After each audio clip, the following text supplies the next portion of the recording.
Now, the exact opposite temperament to the choleric is the phlegmatic. What a great guy is what you often hear about a phlegmatic. They're the easygoing, soft-spoken, peaceful people that everybody loves to be around.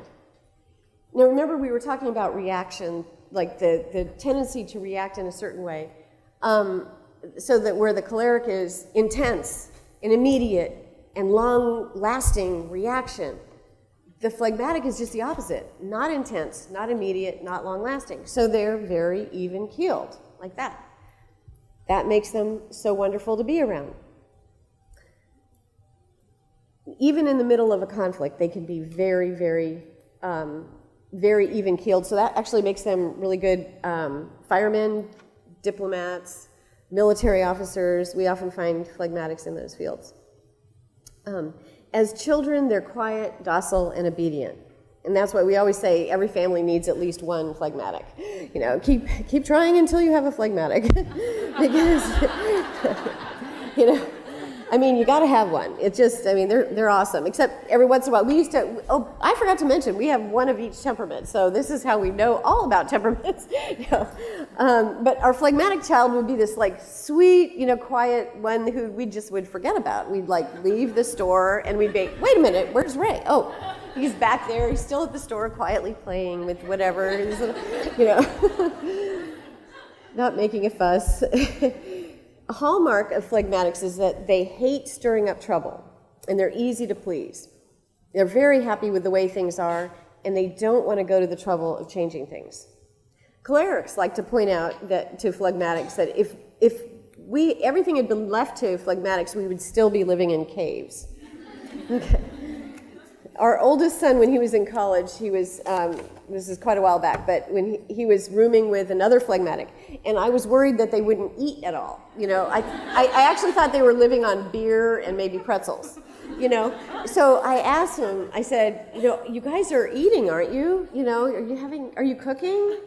And he goes, oh yeah, no problem. Actually, it turns out my roommate, Marco, he's actually a gourmet cook. I'm like, what? Really? What does he do? And Ray goes, he goes, yeah, just last night he fried the hot dogs. Anyway. Oh boy. Anyway. So phlegmatics are just the exact opposite of the choleric. So they are the peacemakers. They hate conflict, especially interpersonal conflict. You know, the choleric loves the argument, the phlegmatic hates the arguments. In fact, the phlegmatic may not even tell you what he's really thinking. So if you have a friend who's a phlegmatic, they may be saying, they're the ones who say, well, I don't care, whatever you want to do, it's fine. You know, you decide.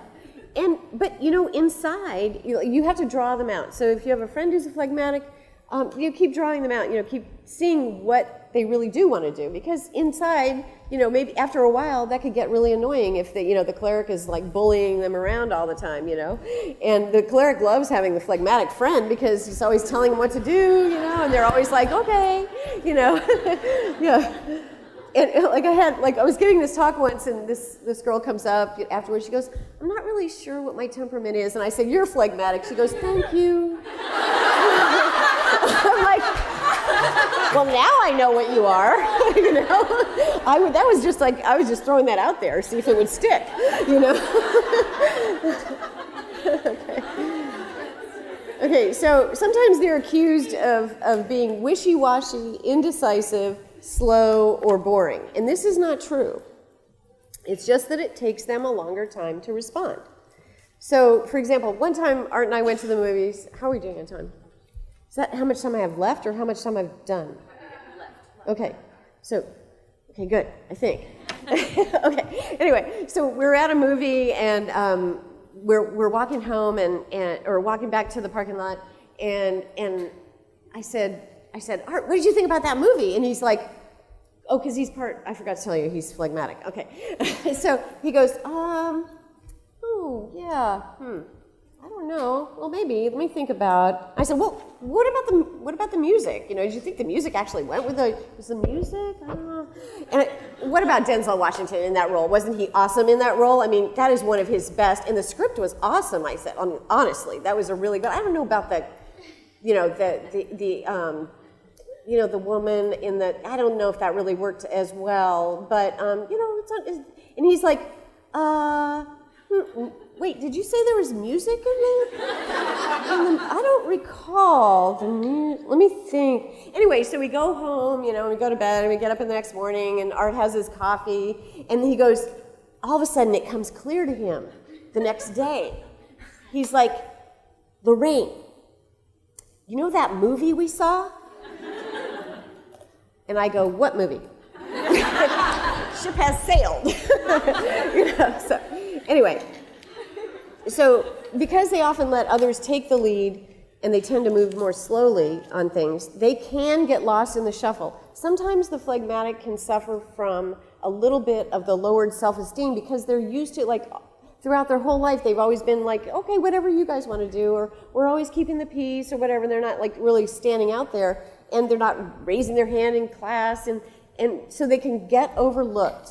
And it can like cause a little bit of a damage to your self-esteem. So it's like you want to really work on that and find your passion. If you're a phlegmatic, you know, really work on that. Work on getting yourself out there, and friends can also be encouraging to their phlegmatic friends. So virtues for the phlegmatic, really courage, you know, to speak up, because Christ didn't always turn the other cheek. Sometimes he turned over the tables. So that's something that the phlegmatics need to remember. Keep that in mind. Courage, supernatural confidence for the times where you feel like you feel like you're being overlooked or whatever. You need supernatural confidence. You know, put your trust in God and just take that step out there. And holy audacity. Those are great virtues for phlegmatics. Now, the cross for a phlegmatic can be speaking up or taking charge of a situation. If you have the opportunity, if you're a phlegmatic, you know, and you have the opportunity to be a leader, then you should definitely step up and take that challenge.